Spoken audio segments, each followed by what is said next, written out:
bonjour à toutes et à tous. Tout d'abord, merci pour votre participation à ce Midi pour la solidarité qui est consacré au thème de l'urbanisme temporaire.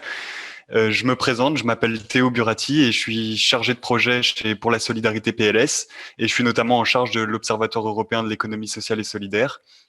Donc, pour remettre un peu dans le contexte, bien que je suis sûr que vous connaissez tous Pour la Solidarité, c'est un think and do tank européen indépendant qui est engagé en faveur d'une Europe solidaire et durable.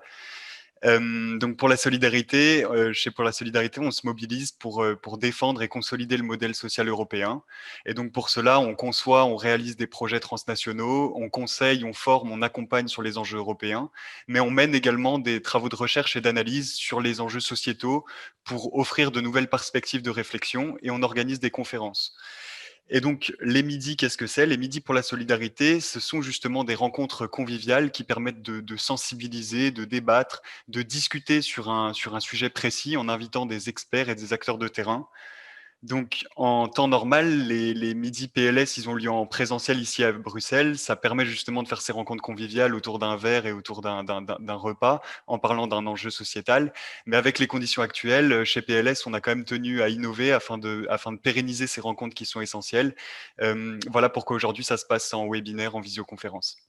Donc, pour aller dans le cœur du sujet tout de suite, ce midi, nous allons discuter donc de l'urbanisme temporaire. En fait, cette conférence, elle fait suite à la publication d'une note d'analyse en coédition avec la plateforme Comuna, dont on a la chance d'avoir un représentant ici, que vous pouvez d'ailleurs retrouver sur le site internet de PLS, comme sur l'Observatoire de l'économie sociale et solidaire. Donc l'occupation temporaire de logements et d'espaces vacants, qui est aussi nommée urbanisme temporaire, en deux mots, elle apparaît comme une solution au paradoxe de la vacance. En fait, il y a l'équivalent de 44 tours Montparnasse à Paris qui sont vacants et il est estimé que 10% du parc immobilier bruxellois demeurait vacant. Pourtant, les gens, les personnes morales comme les personnes physiques ont de plus en plus de mal à accéder à un logement et un logement décent. Donc cette pratique qui est émergente en Europe, elle s'intercale dans les brèches des projets urbains, dans l'interstice, dans l'espace-temps entre la désaffectation et la réaffectation d'un site pour y développer de nouveaux usages. Et donc, pour débattre de cet enjeu, aujourd'hui, on a la chance d'accueillir deux intervenants dont l'entretien croisé, il nourrira le débat sur ces pratiques d'urbanisme temporaire. Donc, tout d'abord, Maxime Zaït, qui est responsable et administrateur de Comuna. Bonjour Maxime. Je ne sais pas si tu nous entends. Comuna, en deux mots, il nous dira plus ce que c'est par la suite, mais c'est une plateforme intermédiaire qui propose, qui permet, qui organise la mise à disposition d'espaces vacants pour des acteurs culturels, associatifs, de l'économie sociale et solidaire.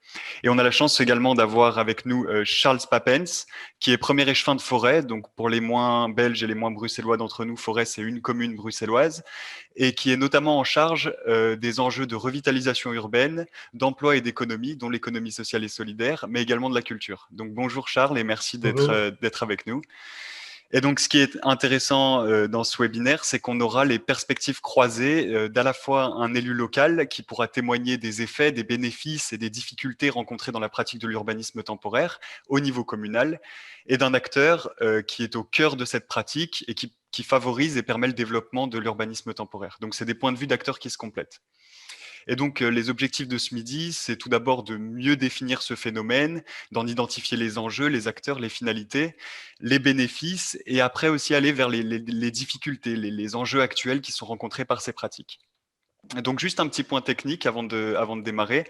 L'objectif des midis, à la base, c'est vraiment des rencontres conviviales, des débats, des échanges entre les participants et les intervenants. Donc par format webinaire en visioconférence, c'est toujours un peu compliqué, mais n'hésitez pas au cours du midi ou pendant la période qui est prévue à la fin pour poser vos questions à vraiment exposer vos questionnements, à poser vos questions en cliquant sur le bouton en bas Q/R questions-réponses. Vous cliquez dessus et vous pouvez poser vos questions au fur et à mesure. On va commencer avec Charles. Excusez-moi pour ce problème technique.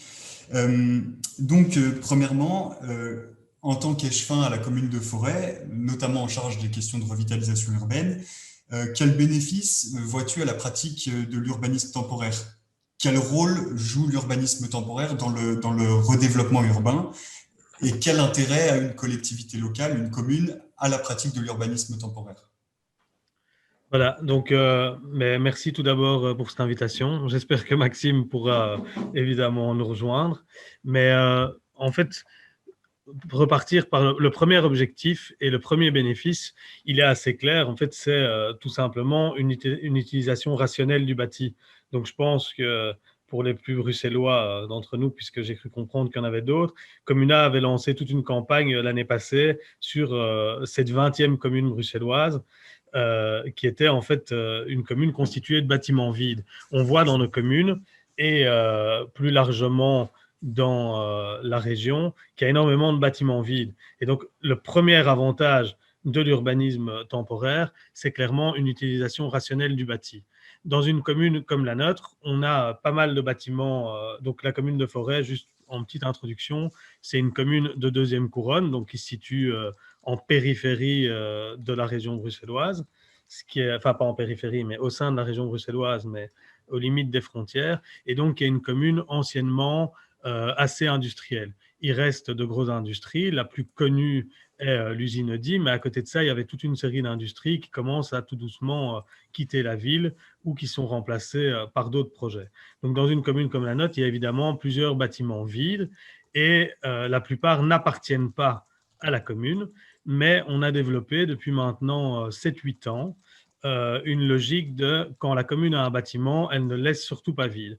Et donc, on a une sorte d'expérience sur différents types de bâtiments, donc des bâtiments de petite ampleur, on va dire, une maison unifamiliale mise à disposition d'une plateforme pour du logement, un ancien restaurant mis à disposition d'un oreca temporaire, une guinguette de parc. On a tous des exemples comme ça. Et puis maintenant, depuis quelques années, on a mis un bâtiment un petit peu plus grand à disposition de la plateforme citoyenne. Et très récemment, on a mis un bâtiment là réellement plus grand, un bâtiment de 3500 mètres carrés, situé en plein quartier. Donc, c'est vraiment en plein milieu urbain, une ancienne usine qui appartenait, la dernière occupation, c'était Engie, Axima.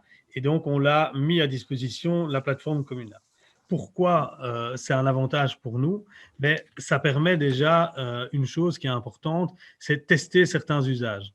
Via l'urbanisme temporaire, on va pouvoir tester des usages, on va pouvoir se reconnecter à un quartier et développer des choses qu'on ne sait pas développer autrement.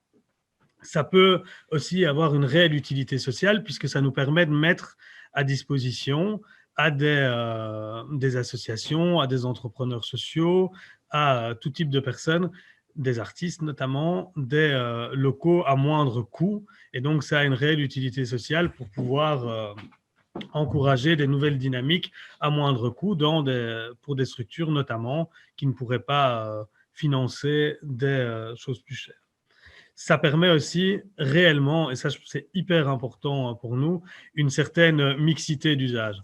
Et ça c'est quelque chose, mais on y reviendra, c'est quelque chose qui permet réellement de pouvoir travailler avec des publics tout à fait différents. Et l'optique de Communal là-dedans est évidemment très intéressante, mais je laisserai Maxime le développer et je le développerai probablement plus tard. Ça nous permet aussi de répondre à une certaine demande, puisque une commune, comme Forêt, c'est 55 000 habitants, c'est des demandes permanentes d'espace qu'on n'a pas toujours. Et via l'urbanisme temporaire, ben, on peut se permettre de mettre des espaces, même si c'est pour un espace-temps assez limité. Une autre dynamique, c'est vraiment créer une nouvelle solidarité. Alors ça peut paraître un petit peu bateau de le dire, mais c'est fondamental aussi, puisque l'urbanisme temporaire, c'est souvent un moyen facile de passer la porte. On ne va pas toujours dans une structure très définie, on ne vient pas toujours dans un centre culturel, on se sent peut-être plus à l'aise des fois dans des formules qu'on va dire moins institutionnelles. Et donc l'urbanisme temporaire, c'est souvent des espaces très ouverts et ouverts à tous. Et donc, il y a aussi une réaction. Trop souvent, dans les choses institutionnalisées, on a des temps un peu longs pour pouvoir accueillir une initiative ou quoi. Dans les centres culturels, on voit qu'on va déjà beaucoup plus vite, mais dans l'urbanisme temporaire, il y a une réalité où, je ne sais pas moi, des habitants ont besoin d'un espace, ont besoin de se rencontrer, ça peut aller vraiment plus vite et donc ça peut créer une nouvelle dynamique citoyenne. Il y a une logique évidemment qui est tout à fait écologique et économique. Écologique, pourquoi? On garde des bâtiments dans un meilleur état. On sait très bien que pour garder un bâtiment dans un bon état, il faut maintenir tout ce qui est chauffage et tout ça. Et ici, on ne le fait pas à perte puisqu'on le fait on le fait pour les gens et avec les gens. Il y a une logique économique et d'exemple aussi, je pense que c'est fondamental. Nous, à Forêt, par exemple, on veut vraiment plus laisser des bâtiments vides, non taxés. Alors, on ne les taxe pas pour raisons financières, mais on les taxe pour l'absurdité de laisser ces bâtiments vides. Et donc, en tant que commune, ça serait clairement vraiment indécent de laisser des bâtiments complètement vides alors qu'on demande au privé de ne pas le faire. Et donc, il y a vraiment ce mélange d'écologie, d'économie et d'exemplarité.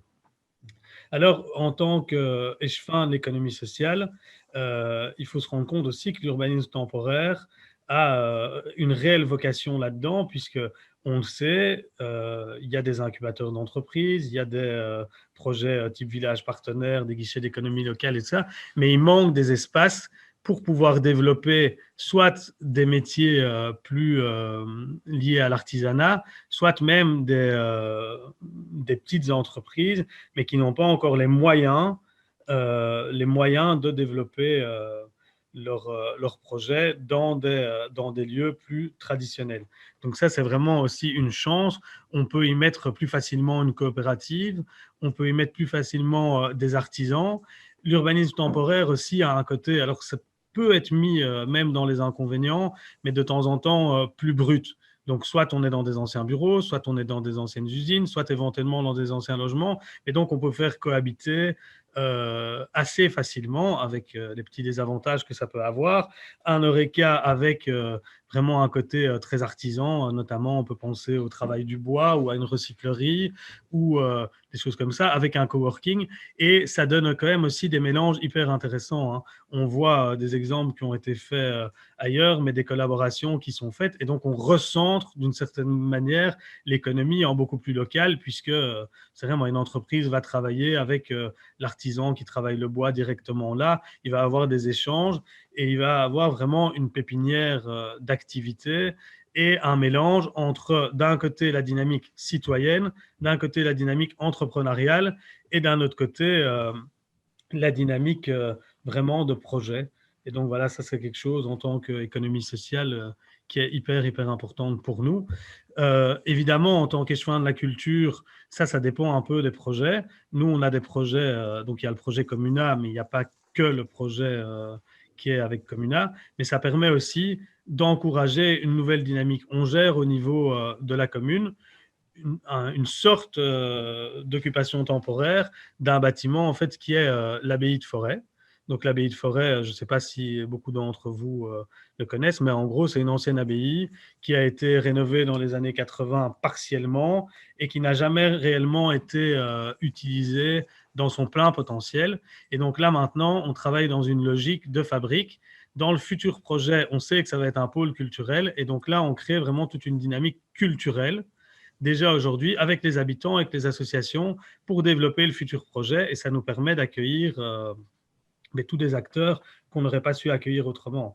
Dans des logiques comme ce qui est fait avec Comuna, ça permet aussi de mélanger à la fois toute cette dynamique culturelle et de confronter des nouveaux publics. Et ça, pour moi, c'est vraiment quelque chose, quand j'en parlais de transversalité et de mixité, qui est super intéressant parce qu'on va confronter des publics qui vont peut-être venir pour une réunion de quartier et venir quelque chose avec tout à fait autre chose, que ça soit entrepreneurial, soit culturel, et donc un public qui ne va peut-être pas franchir, comme je disais, la porte d'un centre culturel, mais peut-être qu'en venant à sa réunion de quartier, en venant à son activité tout à fait autre, ou en venant à une fête du type la kermesse pour ceux qui avaient suivi, mais la première fête qui avait été organisée par Comuna, va être confronté à autre chose, et donc va pouvoir rentrer en contact et créer en fait un nouveau microcosme. Voilà, ça c'est les principaux avantages que je vois au niveau de la dynamique de l'urbanisme temporaire. Je vais peut-être laisser l'autre intervenant, enfin Maxime aussi, y voir et puis répondre aux autres questions. Ben, merci en tout cas pour cette réponse. Et c'est vrai que les bénéfices sont nombreux apparemment. Donc Maxime, ça fait plaisir de t'avoir retrouvé. Donc on va repartir peut-être sur les questions plus d'introduction, sur la définition de ce qu'est l'urbanisme temporaire, comment ça fonctionne en trois mots. À quel besoin cette pratique répond-elle? Charles y a déjà répondu partiellement ou totalement. Je ne sais pas si tu auras des choses à rajouter. Et je voulais aussi savoir, du coup, ce qu'était Comuna et quel était le rôle joué par Comuna dans la pratique de l'urbanisme temporaire, en fait. Bonjour tout le monde. J'ai effectivement je me suis fait expulser de Zoom à mon entrée. Voilà, donc j'ai pas pu suivre tout ce qui a été dit juste avant. Donc, je vais potentiellement répéter certaines choses, mais qui me semblent. Donc, je vais aller droit à l'essentiel. Je pense, pour commencer, la question de l'urbanisme temporaire se pose à Bruxelles, mais dans toutes les grandes villes. C'est partir de la question de la vacance. Donc, on est dans une grande ville dans laquelle on a tout type de bâtiments qui restent inoccupés pendant des périodes courtes ou longues en fonction, mais on a des tas de bureaux qui sont vides, des logements, y compris des logements sociaux, des maisons de maître, des commerces, des espaces au-dessus des magasins, des stations de métro, maintenant on découvre qui sont vides, des gares. Et quand on capitalise ça, qu'on fait un total, on arrive à 6,5 millions de mètres carrés. C'est la surface au sol de la commune d'Ixelles. Donc ça, mais je pense que ça a été dit juste avant, c'était cette question de 20e commune à Bruxelles qui rassemblerait l'entièreté de tous les bâtiments vides qu'on aurait dans notre région. Donc, quand on voit le nombre d'espaces qui sont vides et à côté de ça, l'ensemble des besoins auxquels on a du mal à répondre actuellement, on se retrouve avec des milliers de personnes en rue à Bruxelles, 15 ans de liste d'attente sur des listes de logements sociaux, 45 000 ménages qui sont en attente d'accès à un logement social. Et puis, on a des milliers de jeunes qui veulent lancer des entreprises d'économie sociale, un besoin de développement d'espace pour de l'économie circulaire, des tas d'artistes et d'artisans qui sont en attente d'espace. Donc, je pense que le paradoxe est tellement évident que la question de l'urbanisme transitoire est vite tranchée pour l'intérêt qu'on peut y trouver. Donc, pour essayer de définir, c'est assez simple, c'est en fait proposer un usage alternatif des bâtiments, des lieux, des espaces qui sont temporairement inoccupés, en investissant en fait cet entre-deux. Ça peut être avant une vente, ça peut être avant le démarrage de travaux, avant une démolition, avant une rénovation. Donc ça, c'est pour l'urbanisme transitoire. Je pense que les bienfaits, j'ai entendu un petit peu, ça a été très largement mis en avant là. Donc à la fois pour le propriétaire qui compresse des coûts, pour tous ces occupants qui sont en recherche d'un espace soit un peu incroyable, particulier, soit d'un espace décent et simplement moins cher, puisqu'on se retrouve dans des situations où le marché devient inabordable pour de plus en plus de personnes, que ce soit pour se loger ou pour produire ou créer. Et puis des espaces pour le quartier, des espaces qui sont vides ou des chancres. Effectivement, c'est problématique pour le dynamisme local. Et ici, on peut transformer ça en des espaces au service du quartier et dans lequel les gens peuvent aussi venir s'impliquer. Je pense qu'il y a aussi cette question de citoyenneté. Peut-être pour aller un peu plus loin encore, parce que ça, c'est un peu le triptyque win-win-win classique, hein, intéressant pour le propriétaire, intéressant pour les occupants, intéressant pour le quartier. Je crois qu'on peut aller plus loin en quittant la question de l'urbanisme temporaire, donc simplement pendant 1 an, 6 mois, 2 ans, 5 ans, on va occuper temporairement un lieu, aller vers la question de l'occupation ou de l'urbanisme transitoire. Donc ça, là, on va expérimenter une série d'usages dans un bâtiment. Tiens, ici, on pourrait essayer d'avoir une cantine de quartier. Ici, on pourrait mettre des logements pour des personnes réfugiées. Ici, des bureaux partagés. Et l'idée, c'est que pendant cette période de vacances, donc pendant ces 2 ans, 3 ans, 5 ans, on va expérimenter des choses, et bien d'essayer de suivre une méthodologie qui permet de capitaliser sur cette expérience et améliorer alors le projet définitif. Donc, on imaginait au départ dans le cahier de charge qu'on allait mettre ça là, ceci ici et cet usage-là, là. Et bien, après 3 ans, 5 ans d'expérimentation dans le réel avec les citoyens et avec les occupants, on peut se rendre compte qu'il y a une série d'usages qui répondent véritablement à des besoins et qu'on n'avait pas imaginés, ou inversement, que des tas de choses sur lesquelles on allait mettre du budget, de l'effort et des transformations sont en fait inutiles ou ne répondent pas tout à fait à un besoin. Donc, ça crée cette espèce d'espace entre la maîtrise d'ouvrage et la maîtrise d'œuvre qui serait la maîtrise d'usage. On va tester des usages pendant un certain temps et ça va nous permettre d'améliorer le produit fini en fait, qu'on va pouvoir livrer aux citoyens en travaillant avec eux le matériau brut pendant certaines années. Alors, moi, ce concept, je trouve intéressant dans la définition aussi, c'est de parler de zones franches d'expérimentation. On a des zones franches en termes économiques, on a des duty-free dans les aéroports, on a des zones où on peut développer des activités commerciales en payant moins de taxes, etc. Mais je pense qu'il est peut-être temps d'inventer dans la fabrique de la ville des mécanismes qui permettent d'expérimenter un petit peu plus sur des durées temporaires pour justement innover et créer avec les citoyens la ville de demain. Donc pour nous, l'urbanisme temporaire qu'on défend à Comuna, c'est le déploiement de ces espaces de liberté dans lesquels on peut expérimenter, tester dans le réel et produire des espaces qui sont plus généreux que ce qu'on peut trouver dans l'urbanisme plus classique. Peut-être je vais embrayer sur ce qu'est Comuna après cette longue définition de ce que je pense être l'urbanisme temporaire ou transitoire. Donc Comuna, on est une ASBL qui existe depuis 2013 à Bruxelles. Notre mission, c'est de transformer les bâtiments vides, il y en a un paquet, en communs, donc en espaces qui sont sortis d'une logique purement marchande pour être remis entre les mains des citoyens, de la société civile, d'entrepreneurs sociaux, d'artistes, etc. Et notre objectif, en fait, à terme, c'est de rendre la ville accessible, sociale et démocratique en utilisant cet outil qui est l'urbanisme temporaire et transitoire, justement. Et ici, je vais souligner la notion d'intérêt collectif ou de finalité sociale derrière cette occupation temporaire. Et je crois qu'on va y revenir plus tard pendant la discussion. Et donc, ce que nous, on fait très concrètement, on se positionne comme plateforme d'expertise pour le développement de ces projets d'occupation temporaire. Et donc, on est un collectif qui regroupe l'ensemble des compétences qui sont nécessaires au bon déroulement d'un projet d'urbanisme temporaire ou transitoire, parce que ça demande pas mal de différentes compétences. Et il y a 3 métiers principaux autour desquels s'articule le travail de Comuna. Le premier, c'est la gestion des lieux de A à Z. Donc, ça veut dire le montage du projet, la remise aux normes des bâtiments qui ne sont pas toujours dans un état super, voire parfois dans un état dramatique, après 20 ans d'abandon, par exemple. Et puis, la gestion du projet et l'animation de la communauté sur place. Ça, c'est le premier métier. Typiquement, dans l'exemple qui a été donné avant sur le bâtiment Axima, ça veut dire s'occuper de tous ces aspects-là dans toute la vie du projet temporaire, du début à la fin. La deuxième chose qu'on fait à Comuna, c'est qu'on accompagne d'autres acteurs dans des projets d'occupation temporaire. Ça veut dire d'autres collectifs ou groupes qui veulent se lancer dans l'occupation temporaire, mais aussi l'accompagnement de pouvoirs publics ou de propriétaires dans le déploiement de projets d'urbanisme temporaire ou transitoire. Et ça, on fait à Bruxelles, et dans toute la Belgique et en France aussi. Et alors, le troisième métier et le dernier, c'est le plaidoyer. Et là, c'est un gros travail qu'on essaye de mettre en place ici, en fait, pour la solidarité notamment, où là, le but, c'est de s'assurer que l'occupation temporaire reste à finalité sociale, d'intérêt collectif, et contre l'ubérisation de la pratique de l'occupation temporaire. Et de nouveau, c'est la question à laquelle on reviendra plus tard. Et peut-être en 3 mots, aujourd'hui, Comuna, c'est 12 projets d'occupation temporaire à Bruxelles, dans lesquels il y a à la fois des projets de logement pour des communautés mixtes, pour des personnes sans abri ou pour des personnes réfugiées, mais aussi des projets d'entrepreneuriat social, circulaire, des locaux pour les artistes, des maisons de jeunes, des cinémas de quartier. Donc là, tout l'aspect plus socio-culturel ou entrepreneurial qui est mis en place dans ces lieux.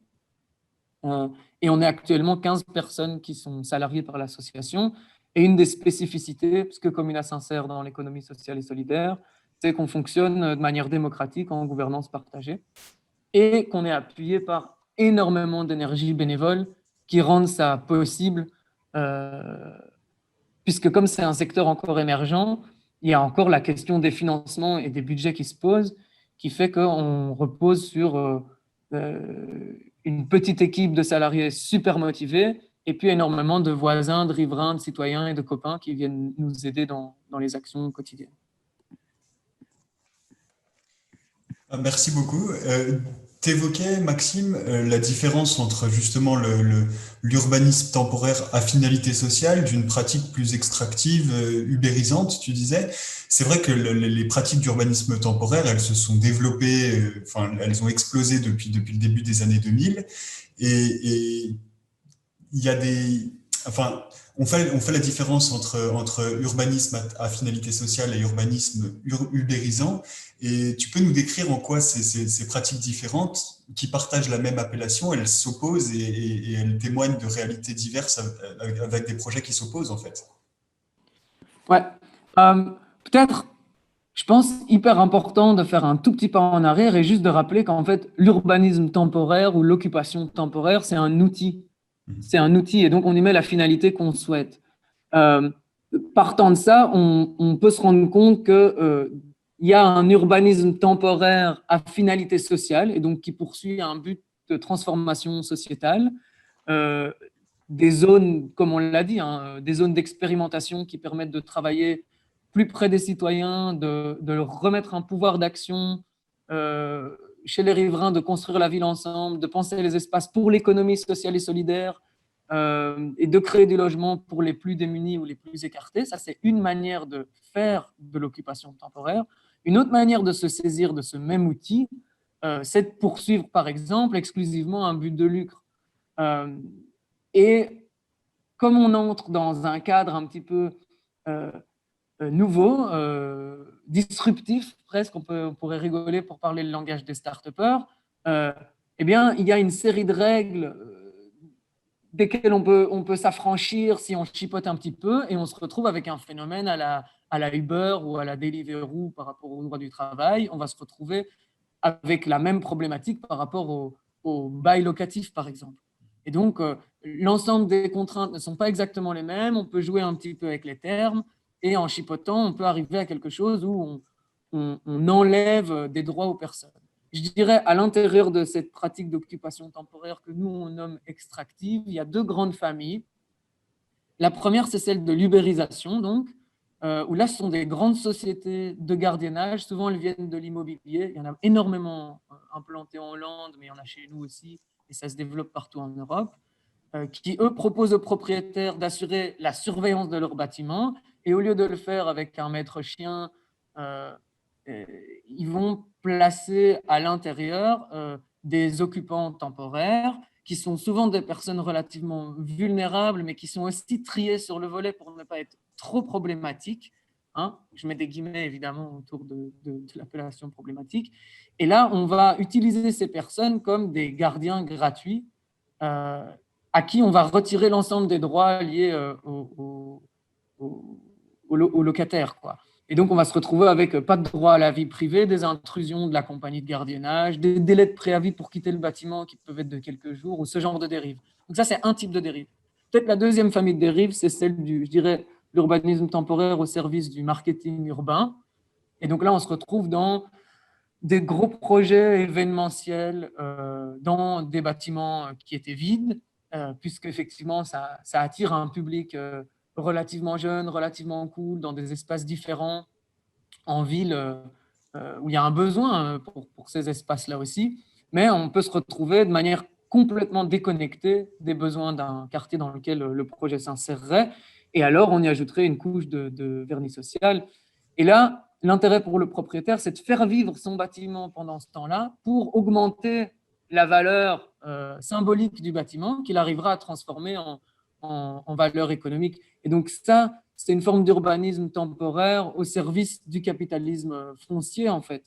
Et je pense qu'on essaye, dans les projets d'urbanisme temporaire à finalité sociale, de s'éloigner de ces questions-là et au contraire, de faire en sorte que les projets d'urbanisme temporaire répondent à des besoins réels des quartiers dans lesquels ils s'implantent.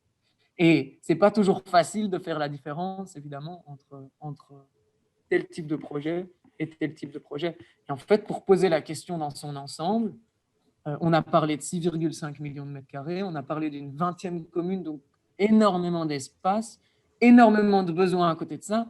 La question, c'est qu'est-ce qu'on fait de cette 20e commune? Est-ce qu'on décide d'en faire un instrument de marketing urbain qui va être repris par les tout gros promoteurs pour valoriser leurs espaces, potentiellement gentrifier des quartiers?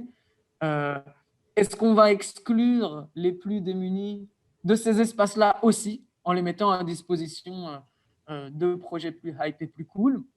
Ça ne veut pas dire qu'il faut exclure les projets hype et cool.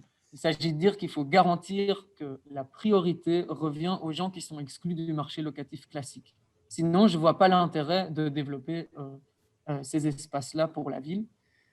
Et alors, là-dedans, de faire très attention, et ça, je pense que c'est le rôle de la puissance publique et du législateur, de garantir une sécurité aux occupants, de garantir un cadre minimal qui permet à ce que les occupants ne soient pas pris en étau par des compagnies de gardiennage qui vont abuser de la fragilité des gens et qui vont créer une sorte de sous-secteur locatif. Et là, il y a un équilibre pas facile à trouver entre laisser ça flexible pour qu'on puisse expérimenter, pour qu'on puisse tester, accepter qu'il ne faut pas nécessairement qu'un bâtiment réponde à toutes les mêmes contraintes que s'il était fraîchement livré pour 50 ans, évidemment, mais d'un autre côté, s'assurer toujours que la sécurité des personnes est garantie et que leurs droits élémentaires et fondamentaux sont respectés dans le processus. Mais je vais en profiter pour rebondir là-dessus, parce que c'est évidemment un des gros risques pour nous. Donc, par rapport à cette question d'ubérisation, je ne vais pas revenir sur la première partie, qu'on va dire l'exploitation du privé, en fait, d'une sorte de faille. Et donc, comme Maxime l'a souligné, mettre des gens plus précaires, en fait, comme gardiens de bâtiments, et finalement tirer un revenu, en fait, de bâtiments duquel on ne pourrait pas tirer de revenus. Et donc, c'est aussi une des vraies questions pour les pouvoirs publics là-dedans, c'est les normes d'habitabilité et donc les normes de logement possibles dans l'urbanisme temporaire. Donc, il faut être vraiment prudent dans la manière de légiférer. Le gouvernement bruxellois a l'air de dire qu'il va travailler là-dessus. C'est indiqué dans la déclaration de politique générale et il y a un travail qui est fait notamment au niveau de cette charte. Mais il ne faut pas revoir à la baisse les normes d'habitabilité et que ça puisse en fait entraîner des espèces de squats institutionnels utilisés finalement par des propriétaires en attente de faire autre chose de leur bâtiment, mais dans un but de lucre. Et moi, par contre, je vais revenir sur la deuxième partie d'ubérisation. Et donc ça, c'est la question, est-ce qu'on veut faire du hype et cool, pour reprendre les termes de Maxime, ou est-ce qu'on veut aller vraiment vers un urbanisme temporaire plus social? Et ça, je pense qu'il y a une responsabilité des pouvoirs publics qui est très claire et il ne faut pas cacher quelque chose. De l'urbanisme temporaire, ça coûte. Alors, je vais le dire d'une manière pouvoir public, c'est trop peu d'argent qu'on met peut-être par rapport à une structure comme Comuna, mais par exemple, nous, ce qui a clairement été pris comme le parti pris qu'on a pris, c'est pas très français, mais tout le monde comprend, c'est on paye la plateforme qui va gérer l'urbanisme temporaire. On ne met pas juste un bâtiment à disposition. Alors, on peut discuter de combien, comment, mais nous, on a fait un appel à projet en disant, voilà, pour X temps, on a une somme qui se situait au-dessus de 200 000 €, on a une somme et voilà, qui peut faire un projet social avec tel type de balise. Et donc, il n'est pas question de faire venir uniquement des startups, un coworking, un Oreca, non. Ça doit s'intégrer dans un quartier à destination des habitants. Et on a mis, et c'est clairement là-dessus que Comuna a été choisi aussi, on a mis des balises très claires en disant tel type d'association, donc les associations, pour ne pas le cacher, du quartier, qui travaillent déjà dans le cadre de la revitalisation urbaine, qui sont directement connectés au quartier, doivent avoir des accès à coût très très faible, voire gratuit. Donc on tend vers le gratuit au maximum. Après, il peut avoir certains coûts du type les charges et tout ça, mais ça, je pense que c'est fondamental en tant que pouvoir public de baliser ça. Et il faut arrêter de faire croire que l'urbanisme temporaire est gratuit, parce qu'en fait, ça entraîne évidemment d'autres types de structures qui vont avoir besoin d'un modèle. Comuna a aussi besoin de rentrée financière. Un projet, mais Maxime, tu le détailleras peut-être, mais un projet comme le projet Axima, c'est un projet qui a presque besoin du double de moyens financiers que celui que lui donne la commune. C'est même un peu plus du double dans mon souvenir. Mais si on avait mis 0 francs, on aurait été directement vers d'autres plateformes qui doivent attirer des gens qui savent payer. Et donc, c'est là la frontière, en fait, entre un des grands risques dans l'urbanisme temporaire et dans cette notion d'ubérisation. C'est ce qu'on est prêt à mettre. Je fais toujours le parallèle, mais il y a 7-8 ans, par exemple, dans une commune comme Forêt et dans beaucoup de communes, on lançait des concours d'archi à tout va et on ne payait pas les architectes. Donc, les architectes remettaient, mais certains d'entre vous le sont peut-être, ou en tout cas ont déjà été confrontés à ça. Donc, on demandait des projets et les gens travaillaient des fois pendant 3 semaines, 1 mois pour rendre un projet et puis on ne payait pas les épreuves. On a changé la méthode Et maintenant, on voit que de plus en plus, au niveau de la région, c'est changé aussi. On fait des contours d'architecture où on demande une très petite esquisse et on en choisit 5. Et après, on rémunère les gens qui soient gagnants ou perdants. Ils sont rémunérés pour le travail qu'ils ont fait. Mais on pourrait faire vraiment un parallèle avec l'urbanisme temporaire là-dedans. Si on veut que ça soit gratuit, que ça puisse rester au niveau du quartier, que ça puisse être accessible, créer une solidarité, ben, il faut payer. Il n'y a pas de secret. À un moment, il faut que les pouvoirs publics prennent ça en compte et se disent pas juste on va mettre à disposition, on en retire un avantage, on doit y mettre aussi des moyens. Pour moi, ça c'est vraiment un des garants. Par rapport au privé, qu'est-ce que le pouvoir public peut faire? Mais c'est un contrôle de l'habilité et de la salubrité des lieux, parce qu'il ne faut pas non plus faire n'importe quoi dans l'urbanisme temporaire. Il y a quand même des habitants, des citoyens, des gens qui vont y aller.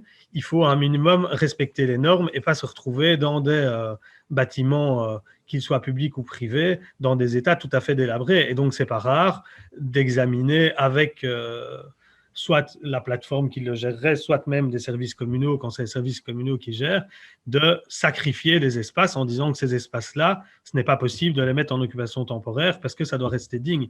Il y a un exemple qui est quand même hyper intéressant, mais qui est tellement cliché, puisque c'est un des exemples qui est remis à toutes les sauces, mais c'est les grands voisins à Paris. Au niveau du logement, il y a toute une partie qui a été mise en logement parce que c'était une partie qui pouvait faire du logement digne, qui est gérée par des associations, et tout le reste n'a pas été mis en logement parce que c'était inhabitable. Le logement, c'est vraiment dans l'urbanisme temporaire une pratique encore différente. À Bruxelles, Comuna a quelques exemples de logements, mais c'est pas, sauf si je me trompe, Maxime, même si c'est votre cœur de cible, c'est pas là-dedans que vous avez le plus de projets. Peut-être que je me trompe, donc je te laisse. Moitié, on essaie. Voilà, moitié.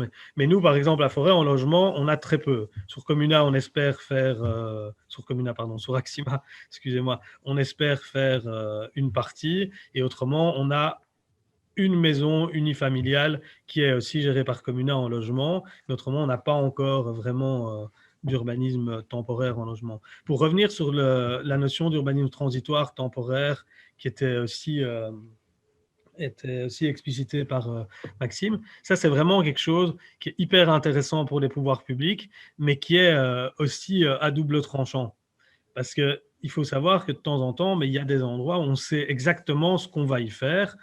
Typiquement, on sait qu'on a obtenu tel subside pour faire du logement parce qu'il y a besoin de logement dans le quartier, mais que les procédures vont mettre un temps T, on va dire un temps de 3 ans. Et donc, on va aller faire une occupation temporaire, on va travailler vers de l'urbanisme temporaire qui ne sera pas d'urbanisme transitoire, qui sera réellement temporaire. Après, il va falloir gérer le défi de l'après puisqu'on aura créé des nouveaux usages. Et donc, il faut bien distinguer pour moi cette notion d'urbanisme transitoire où on ne sait pas exactement ce qu'on va y faire. On va avoir un cas à Forêt, de nouveau, je ne sais pas si...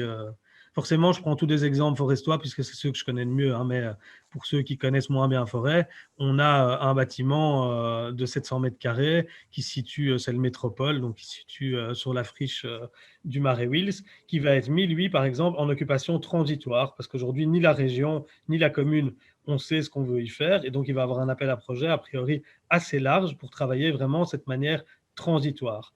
Au niveau de l'abbaye de Forêt, je l'ai dit, Maxime a repris cet exemple qui nous parle beaucoup à Forêt de maîtrise d'usage. Là, on travaille vraiment dans une logique d'urbanisme transitoire. On travaille avec les futurs utilisateurs du site, donc vraiment avec cette maîtrise d'usage. Depuis cette maîtrise d'usage, elle va en fait travailler pendant 7-8 ans, quoi.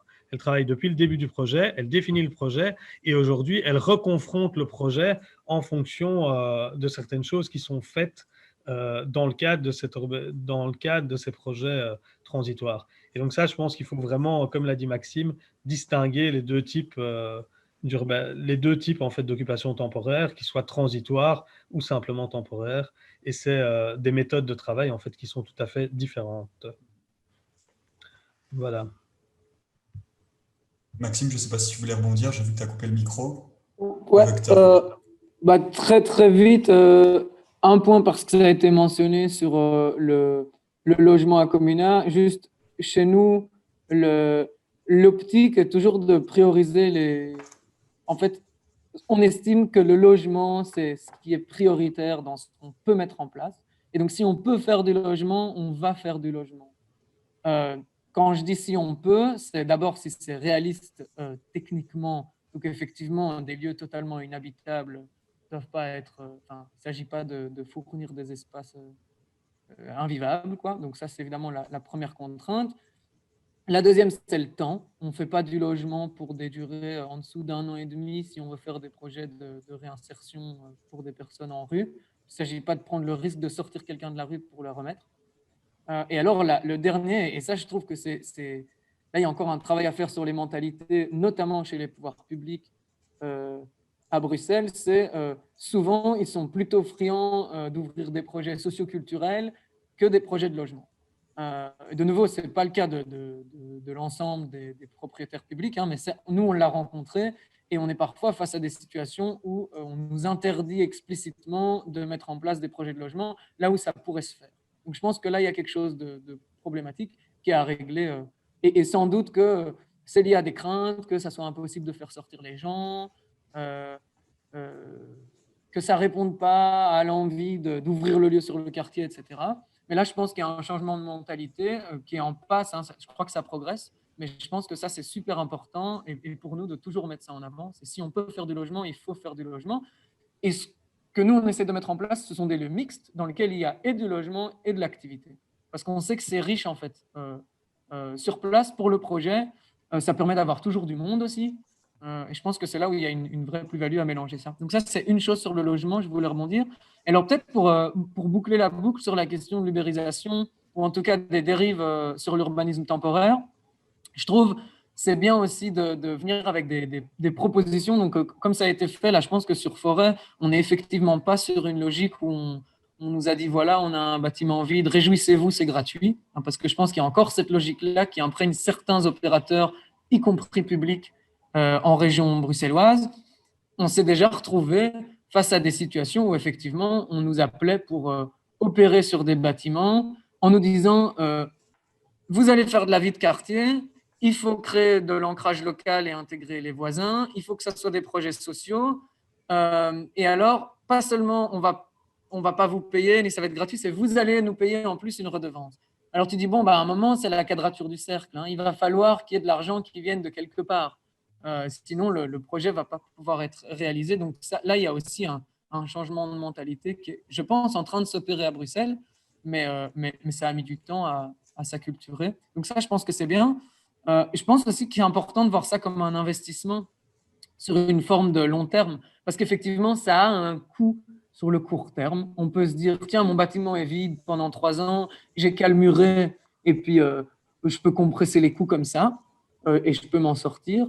Je pense qu'en fait, si on veut faire vivre le bâtiment pendant ces 3 ans, ces 5 ans, il y a effectivement un investissement de départ qui est plus gros, mais il y a aussi un résultat énorme qui peut être obtenu. Pendant l'instant T, effectivement, 3 ans d'occupation, c'est 3 ans d'activité, c'est de la vie de quartier, etc. Mais c'est aussi, si on se base sur une logique transitoire, une maîtrise d'usage, comme ça a été dit, et qu'on définit la suite du projet avec les riverains et les principaux intéressés, en fait, c'est des coûts monumentaux potentiellement qu'on a économisés, puisqu'on ne fait pas un plan, j'allais dire sur un coin de table, c'est pas ça, mais quelque chose de théorique sur lequel on va injecter beaucoup de sous. Ici, de manière tactique, on va essayer des choses pendant une période qui vont nous permettre de terminer avec un projet qui est vraiment bien calibré. Donc, je pense que c'est un investissement qui représente une petite part du budget. Hein.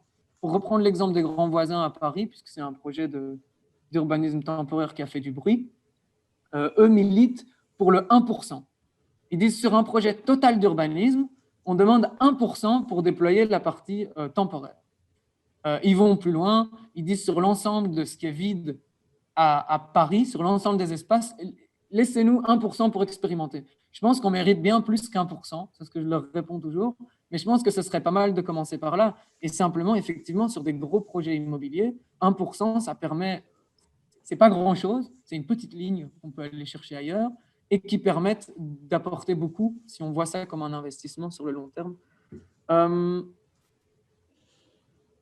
Peut-être juste pour terminer sur cette question de marché public et d'attribution, donc j'essaie d'être clair pour ceux qui sont moins familiers avec le processus, mais les bâtiments vides, quand on décide d'y implanter un projet d'urbanisme temporaire ou transitoire, et les pouvoirs publics vont faire un appel à différents opérateurs et donc vont faire un appel à projet. et on passe par un marché public. Il y a une évolution dans les marchés publics à Bruxelles pour attribuer justement ces bâtiments vides à des opérateurs. Et je pense qu'on est parti de loin aussi à ce niveau-là. C'est arrivé qu'il y ait des bâtiments où il y a eu des appels à projets qui ont été gagnés par des structures qui ne sont pas à finalité sociale parce que le critère, c'était le prix. Qui demande le moins d'argent ? Forcément, un projet qui va se financer, si on reprend les cools et les hypes de tout à l'heure, qui vont attirer exclusivement un public comme celui-là, qui va boire et consommer et qu'on va avoir peu d'activités sociales finalement, évidemment, ce projet-là va demander moins d'investissement de la part des pouvoirs publics au départ. Mais évidemment, moins de retour aussi pour les pouvoirs publics, puisque ça va moins servir les citoyens les plus exclus et donc ceux qui ont le plus besoin en fait, de l'existence de ces friches. Donc là, maintenant, on est passé à des marchés publics où il y a en fait des clauses sociales, donc des mécanismes assez simples qu'on peut mettre en place, par exemple en disant que l'opérateur va être une association ou une entreprise à finalité sociale. Ça déjà, c'est un début de garantie d'aller vers des projets tournés vers l'intérêt collectif. L'autre, c'est de ne pas mettre en compétition sur le critère euro, plutôt de dire, voilà l'investissement que le propriétaire ou le pouvoir public est prêt à faire. À l'intérieur de ça, qui va être le projet le plus social ou le plus ancré localement ou qui va créer le plus de logements. Ça, de nouveau, c'est un critère qui permet de donner une direction intéressante à l'appel à projet et donc à sélectionner finalement un opérateur qui va pouvoir mettre sur pied un projet qui répond réellement à un besoin local. Donc, là, je pense que le pouvoir public a aussi quelque chose à faire. Et enfin, c'est la question normative. Et là, il y a un travail qui est mis en place qui est relativement lourd, qui est difficile à suivre, je trouve, parce qu'il y a beaucoup d'opérateurs autour de la table, autour de quelles normes pour l'urbanisme temporaire. Je propose qu'on n'ouvre pas le sujet ici parce qu'on va passer des heures là-dessus et ça risque d'être un peu aride. Mais effectivement, comment est-ce qu'on peut être toujours aussi protecteur de la sécurité des personnes et donc de respecter un certain cadre normatif. Et à côté de ça, on ne peut pas se permettre d'avoir les mêmes contraintes pour un bâtiment qu'on va utiliser 3 ans que pour un bâtiment qu'on va utiliser 50 ans. Ça, c'est invraisemblable. Là, ça devient impossible. Alors, on se retrouve avec des situations où on ne peut pas mettre en occupation temporaire légalement des espaces, alors que de manière raisonnable, ils sont tout à fait utilisables. Donc là, il y a aussi un travail d'agilité normative à mettre en place. Mais c'est clair qu'aujourd'hui, cette dualité entre, d'un côté, le porteur de projet et d'un autre côté, les institutions, que ce soit communes, régions, même si commune, on peut avoir une certaine flexibilité, c'est là qu'on voit qu'il y a vraiment vers un intérêt commun, deux manières de travailler qui sont différentes. Et donc, clairement, nous, on est obligés vraiment de manière plus institutionnelle, avec des procédures et tout ça. On le voit typiquement, rien que pour ce que Maxime vient de parler, au niveau des marchés publics. Parce qu'à un moment, les marchés publics, alors, Maxime, j'aime bien quand tu fais référence aux clauses sociales parce qu'on n'arrête pas de répéter ça au service marché public et tout ça, mais ce n'est pas toujours aussi facile que ça. Mais nous, ici, par exemple, on est sorti de ce problème-là via un appel à projet. Et donc, ce qu'on n'a pas cherché, on n'a pas cherché un service, mais on a vraiment cherché plutôt un projet. Et donc, on a demandé, la nuance est assez faible, mais on a respecté toutes les bases de marché public. On a respecté vraiment la logique de transparence, on a respecté la logique de publicité et d'appel à projet donc large, mais on a vraiment cherché un projet plutôt qu'un service. Et donc, c'est toujours cette notion-là. On le voit que c'est quelque chose qui est très fort discuté au niveau de la charte de l'occupation temporaire pour Bruxelles. Est-ce qu'on doit passer systématiquement par les marchés publics? Ce qui semblerait être le cas, mais ce qui, pour une commune, peut clairement devenir un problème. Et donc, pour avoir des opérateurs type Comuna ou d'autres à finalité plus sociale, parce qu'il n'y a pas que Comuna, même si Comuna fait un super boulot, mais il y a tout Stand, il y en a d'autres qui font vraiment, enfin on ne va pas tous les citer, pas commencer à les classer, mais il y a vraiment quelque chose qui a joué là-dedans via l'appel à projet. Alors quelqu'un dit, voilà, appel à projet, c'est un autre nom pour marché public. Non, ce n'est pas un autre nom. Un marché public, c'est on veut vraiment demander un service. Un appel à projet, c'est on dit déjà, on va vraiment plus loin dans ce qu'on veut. Donc, on veut un projet qui reprend notamment, mais tout ce que j'ai expliqué avant, hein, la dynamique de quartier. On met beaucoup plus de conditions et on cherche un projet qui est porté par un porteur de projet et pas uniquement un service qui serait d'occuper un bâtiment. Je me permets de faire juste une aparté. Je rappelle aux participants qu'il y a l'onglet questions et réponses en dessous si vous voulez poser des questions et que vous pouvez directement aussi intervenir dans le chat, comme Charles a directement répondu à la question d'un participant entre la différence entre appel à projet et marché public. Donc n'hésitez pas, si vous avez des questions, allez-y. Mais c'est vrai que c'est intéressant tout ce que vous dites, parce que j'ai l'impression qu'à la fois l'urbanisme temporaire, donc les bénéfices de l'urbanisme temporaire, c'est justement que c'est pas figé et que c'est pas cadré. C'est que c'est une expérimentation d'usage avec une mixité d'usage, mais à la fois, c'est une pratique qui s'institutionnalise, qui doit être encadrée juridiquement. Et donc, c'est cet équilibre entre laisser cette expérimentation et laisser ne pas trop cadrer pour ne pas étouffer cette expérimentation, et à la fois toujours veiller au respect des normes sociales, des droits fondamentaux. Et donc, c'est cet équilibre qui est à jouer.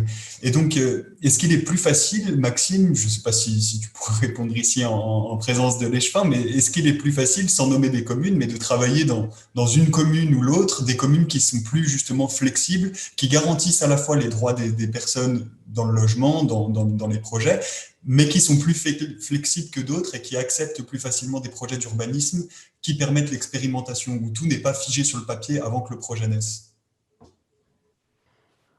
Moi non plus, je ne vais pas rentrer dans un classement, mais je pense que sans surprise, plus l'autorité est locale, plus on a des facilités à discuter et partir d'un terrain commun. Donc, d'expérience, effectivement, nous, on a eu plus de facilité avec les communes qu'avec d'autres opérateurs, mais j'en ferai pas une généralité non plus. Je crois que c'est une question de souplesse et donc, c'est vachement lié aux personnes qui composent les différents services, à mon sens. Alors, il doit y avoir un lien avec la machinerie, et là, je pense que l'Échevin ici pourra répondre mieux que moi. Moi, ce que je perçois surtout, c'est un véritable changement de mentalité à 180 degrés sur quelques années. Donc, de toute évidence, il y a quelque chose qui est en train de s'ouvrir. Nous, en 2013, quand on a monté le projet Comuna, on avait fait un tour de toutes les administrations et de n'importe quel parapublic qui pouvait avoir des bâtiments vides, et on nous traitait de fous, quoi. Alors, ça ne veut pas dire qu'il n'y avait personne qui ne l'avait jamais fait avant. Il y avait eu quelques projets pilotes qui avaient été mis en place par les uns et les autres, mais on ne parlait pas du tout, comme on en parle aujourd'hui, de normalisation, d'institutionnalisation positive du processus. On était dans d'autres logiques, quoi. Ce qui me semble intéressant à mettre en place, c'est de capitaliser sur les meilleures expériences des différents pouvoirs publics ou même propriétaires privés, mais dans la mise à disposition de leur espace par le biais de projets d'urbanisme temporaire ou transitoire, et de pouvoir réutiliser, tel marché public qui a été utilisé dans telle commune, il est approuvé, il fonctionne, c'est un bel appel à projet, on peut le réutiliser ailleurs. Donc là, je pense qu'il y a un travail de concertation qui est d'ailleurs, je pense, en train d'être mis en place, peut-être avec des divergences au sein des acteurs, je ne suis pas exactement, mais entre le maître architecte, BMA, Perspective, CityDev, la région et les communes. Et là, tu vas pouvoir répondre mieux que moi, je pense. Mais oui, je vais pas redire tout ce que tu as dit parce que c'est exactement ça. Après, moi, je reste convaincu qu'il y a aussi une dynamique, comme tu l'as dit, au niveau des équipes en place, quoi. Il y a des équipes qui, dans l'institution, il y a des équipes qui sont plus motivées par ça et qui cherchent tous les moyens possibles de le mettre. Après, pour être tout à fait franc et tout à fait honnête, dans une commune comme Forêt, sans la région, on n'est pas capable donc pas au niveau des équipes, mais au niveau financier, on n'est pas capable de lancer un projet comme ça. Ici, on a lancé un projet comme ça parce qu'on était dans le cadre d'un contrat de rénovation urbaine, d'un contrat de quartier et d'une dynamique politique de la ville. Et donc finalement, l'argent avec lequel on rémunère Comuna, c'est de l'argent qui vient quand même de la région. Et donc c'est quand même grâce à l'outil communal, on peut mettre en place une politique aussi régionale, quoi. je ne sais pas si on comprend bien, mais je veux quand même insister sur le fait que de temps en temps, les communes peuvent être aussi un bras de levier au niveau d'une autorité, comme l'a dit Maxime, un peu plus lointaine, mais on peut utiliser des dispositifs régionaux pour ça, quoi. Parce qu'une commune comme Forêt, c'est une commune aux moyens financiers qui ne sont pas extensibles, et donc on se retrouverait avec un bâtiment dans une zone totalement hors revitalisation urbaine, ça serait beaucoup plus compliqué, quoi. Ça, il faut quand même le dire très clairement. Ouais. Euh, Peut-être pour enchaîner là-dessus, mais dévier un tout petit peu, parce que je pense, enfin, moi, mon point, c'était, on a des très bonnes interactions aussi avec d'autres entités que des communes. Ce qui me semble hyper important dans la discussion sur l'urbanisme temporaire ou transitoire, c'est aussi de recadrer un petit peu, parce qu'on l'a présenté sous le prisme des nombreux avantages que ça peut avoir. Et puis, on a parlé des différentes dérives et des points d'attention pour garder la pratique dans le giron de la finalité sociale et de l'intérêt collectif. Je pense que c'est un très beau morceau du débat qui a été amené là. Par contre, et je pense que c'est hyper important que nous, en tant qu'opérateurs, on le mette sur la table, c'est que ce n'est pas non plus une formule magique. Ce n'est pas une solution à tout. C'est problématique, en fait, quand on part du constat paradoxal qu'il y a plein de bâtiments vides et qu'il y a des gens qui dorment en rue, et qu'en fait, il faille de l'innovation sociale dans les bâtiments vides pour reloger des gens. Je pense qu'on arrive vraiment en bout de ligne et qu'il ne faut pas prendre l'urbanisme temporaire ou transitoire pour ce que ça n'est pas, c'est-à-dire une solution aux problèmes macro dans lesquels nos villes évoluent, quoi. Donc, là où moi j'ai envie de faire glisser la question ici, c'est en tout cas sous le point de vue de Comuna, c'est que nous, on utilise l'urbanisme transitoire comme outil pour modifier la fabrique de la ville et le fonctionnement de la ville. Et les logements temporaires ne se substituent pas à la construction de logements sociaux, ni à la construction de community land trust qui permettent un accès décent, durable au logement. Donc, je crois qu'il faut vraiment voir ça comme une manière de capitaliser pour faire du maintenant, du tout de suite, du positif, du généreux avec ce qu'on a. C'est une super première étape. C'est aussi des lieux pour faire des proof of concept, des démonstrations par l'exemple qu'on peut faire fonctionner des lieux différemment. On parle de tiers-lieux, enfin, il y a des tas de hashtags barbants sur comment est-ce qu'on peut appeler ces espaces un peu différents. Ça démontre la volonté d'entreprendre de manière sociale d'énormément d'acteurs. Et surtout, nous, ce que ça nous montre, c'est qu'il y a énormément de gens qui sont exclus du marché de l'espace. Et donc, ce que ça ouvre comme question, c'est comment est-ce qu'on va être capable, et là je dis on, mais c'est plutôt vous, les pouvoirs publics, ou nous, les citoyens, enfin, de manière sociétale, à répondre véritablement à ces enjeux-là pour créer des villes qui sont durablement accessibles, écologiques, démocratiques, sociales et excitantes, en fait. Quitter un peu cette logique de développement territorial où les villes deviennent des objets de spéculation, dans lesquels les loyers explosent, dans lesquels il y a de la gentrification qui est organisée par des acteurs publics, parfois main dans la main avec des acteurs publics, et dans lequel les citoyens sont réduits à des consommateurs passifs. Alors là, je dresse un tableau caricatural, évidemment. Il ne s'agit pas de dire que tout est comme ça, mais il y a une tendance à ce développement-là urbain, et Bruxelles n'est pas le pire, hein. Il y a des villes qui sont devenues totalement inaccessibles pour les gens qui travaillent. Mais alors, si on ne peut plus habiter dans la ville dans laquelle on travaille, à qui sert la ville? À qui appartient la ville? Je pense que les vraies questions fondamentales que nous, on essaye d'aller de manière un petit peu détournée et mignonne, titiller, ce sont celles-là. Et juste nos maigres réponses avec nos petites épaules d'opérateurs temporaires à Comuna, c'est d'essayer de démontrer qu'on peut faire autrement en partant de lieux vides, dans lesquels on n'est pas soumis aux contraintes du marché a priori, donc on peut faire du moins cher, du plus généreux, du plus expérimental ensemble. C'est une première étape. La deuxième étape, c'est de polliniser ça pour qu'il y ait de plus en plus de lieux et d'opérateurs qui fassent ça partout à Bruxelles et ailleurs. Et je pense que la troisième étape, c'est d'arriver à quitter la posture temporaire pour aller dans du pérenne.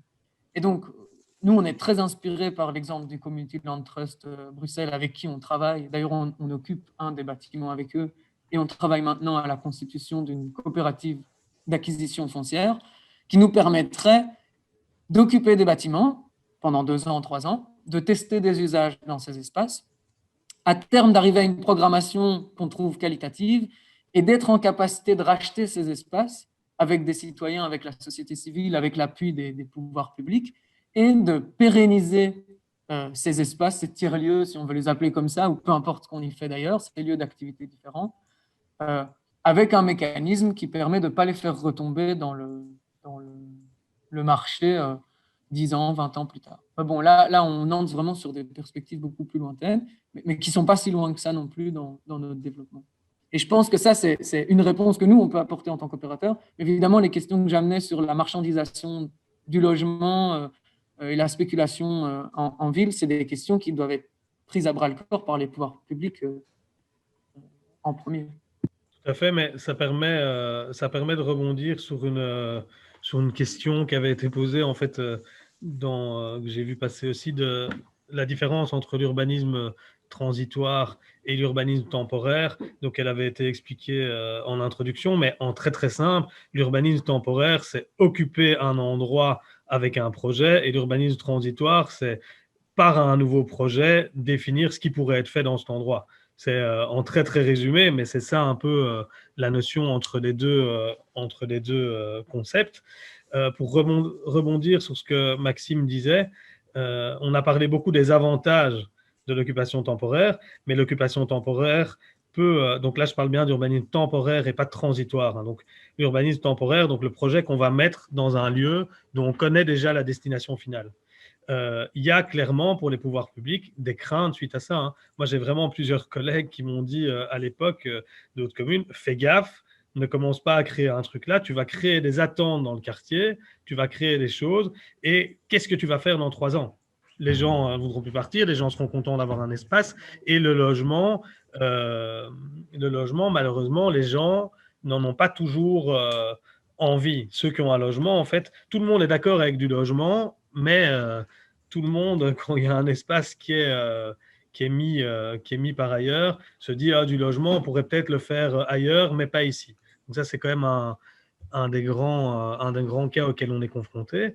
Et donc, qu'est-ce qu'on fait de toute l'énergie qui a été mise en place dans l'urbanisme temporaire par après, quand on ne travaille pas dans un urbanisme transitoire, par rapport à ce qui a été mis en avant pour les pouvoirs publics par Maxime, mettre du logement, on sait que le logement social ou assimilé, il est, et heureusement, extrêmement codifié pour en fait éviter tous les écueils liés au clientélisme et tout ça, pour qu'il y ait des règles, et il n'y en a pas assez. Mais donc, quand on fait un projet de logement temporaire, il faut vraiment avoir un suivi, et c'est pour ça que les initiatives CLT sont hyper intéressantes quand on peut travailler de manière transitoire avec un CLT. Mais si par exemple on sait qu'un foyer, qu'une CISP va construire du logement par exemple social à un endroit, ça ne sera pas par le CLT, et donc ça sera par définition pas les mêmes personnes. Et donc évidemment qu'en tant que pouvoir public, ça peut faire peur de se dire comment amener la transition pour ces personnes-là. Je pense qu'il y a vraiment moyen de travailler, notamment avec le CLT, mais pas seulement. Il y a des projets de type Housing First et tout ça aussi qui sont hyper intéressants et qui peuvent être mis dans l'occupation temporaire. Mais c'est des écueils qu'il faut entendre. En fait, il faut vraiment réfléchir à trouver une solution par cet urbanisme temporaire, justement. Je pense qu'il peut avoir une solution pour le logement, mais elle est vraiment, comme l'a dit Maxime, conditionnée à avoir des projets qui vont plus loin à côté de ça. Et ça peut être même des périodes d'attente, ça peut être créer un autre type de logement, ça peut être tous des tests qui pourraient amener à des solutions dans le futur. Voilà. Peut-être pour compléter dans ce sens-là, simplement, il faut être très clair qu'on ne peut pas fabriquer un déroulé de A à Z de comment monter un projet d'occupation temporaire parfait et reproductible en tout point dans n'importe quelle situation. Donc ça doit être très clairement dit. À chaque typologie de bâtiment va correspondre un type de projet temporaire / transitoire qu'on va pouvoir mettre en place ou non. Donc, parfois le logement ne s'y prête pas. Je crois simplement qu'il ne faut pas essayer de l'exclure a priori comme ça a parfois été fait, parce que on va plus parler ou ça va plus faire du bruit d'ouvrir quelque chose d'ouvert au public, par exemple. Et inversement, je crois que c'est important de dire que même si un projet n'est pas transitoire et qu'on sait ce qui va arriver dans 3 ans, ça vaut la peine de mobiliser l'espace pendant 1 an, 2 ans, 3 ans pour y faire ce qu'on peut y faire. Parce que nous, on a beaucoup d'exemples aussi de projets qui naissent dans des lieux temporaires et puis qui vont aller se pérenniser ailleurs, qui ont pu tester. Puis il y a énormément de gens qui ratent. Moi, je trouve ça aussi, il faut valoriser ça vraiment. Et dans notre culture, ce n'est pas valorisé, c'est les tentatives et l'échec aussi. Il y a des gens, ils vont monter des projets, ils vont expérimenter d'entreprendre et ils vont se casser la gueule. Et ben moi, je trouve ça super qu'ils aient accès à des espaces à moindre coût dans lesquels ils vont pouvoir tester un concept et éventuellement se casser la figure, mais ils n'ont pas signé un bail commercial de 9 ans, ils n'ont pas mis en hypothèque je ne sais pas quoi. Et donc ça, c'est aussi important de le valoriser. Donc ces espaces qui sont disponibles que sur des courts termes permettent aussi d'expérimenter des choses qui n'ont pas vocation à être pérennisées dans l'espace en question, quoi. Tout à fait. Et après, il peut aussi avoir vraiment des chouettes réussites. Évidemment qu'il y a des échecs qui sont valorisables, mais il y a aussi des réussites. Et des fois, par l'urbanisme temporaire, on va pouvoir amener un certain type de commerce ou d'artisanat qui n'aurait pas osé aller s'implanter dans un quartier, qui manque dans un quartier. On le voit par exemple ici au niveau de l'abbaye de Forêt avec plutôt des choses de créateurs ou quoi, mais des gens peuvent venir tester. Et donc, ils testent un usage. Et si ça marche, ils vont se réinstaller dans le quartier. Et ça sera bénéfique, en fait, pour tous, puisque c'était un manque pour les habitants. Grâce au fait d'avoir pu faire une occupation temporaire, ça va pouvoir être pérennisé dans le quartier. Et donc, ça sera vraiment positif, puisque la personne aura pu tester, les habitants auront un nouveau service. Et donc, ça, c'est aussi une des vertus, notamment en termes d'économie sociale et de rapprocher certains services du citoyen, quoi. Oui, évidemment, quelqu'un dit qu'il faut trouver un lieu dans le quartier. Ça, c'est une grande difficulté, mais ça fait partie intégralement ça, de la mission, notamment, alors c'est pas voué à la réussite absolue, mais notamment du service public dans l'accompagnement. Ce qui est hyper intéressant, c'est que quand on fait du logement dans une occupation temporaire, il faut qu'il y ait aussi des contacts avec les services publics pour avoir un suivi des personnes qui devraient être logées. Quand on fait un type de commerce ou quoi, il faut qu'il y ait un suivi par les équipes commerce. Quand on fait un projet de développement économique, il faut qu'il y ait un suivi et qu'on aide ces personnes à trouver des endroits qui pourraient pérenniser leurs activités. Ça, c'est clair que entreprise subsidiée ou entreprise privée et libre, une entreprise peut commencer en étant subsidiée et puis devenir libre, ou l'inverse, où elle peut rester subsidiée, ou ça peut être une entreprise d'économie sociale pure, ça peut être tout type de projet. Moi, je rebondis sur ce que tu disais, Maxime, au début. Tu disais que le troisième métier de Comuna, c'était le plaidoyer, c'était la sensibilisation. Donc, le plaidoyer autant des politiques au niveau européen, je pense, au niveau national, régional, communal. Mais qui sont les principaux pourvoyeurs de bâtiments qui vous donne accès aux bâtiments? Est-ce que c'est principalement les autorités publiques ou est-ce que c'est les entreprises privées également? Donc, le besoin de sensibilisation, il est où? Parce que tu disais qu'il y avait eu un revirement à 180 degrés, il y avait eu une institutionnalisation de l'urbanisme temporaire. Donc, qui sont ceux qu'on doit sensibiliser? Est-ce que les principaux pourvoyeurs de bâtiments sont seulement les autorités publiques et que du coup, le privé, on passe un peu à côté?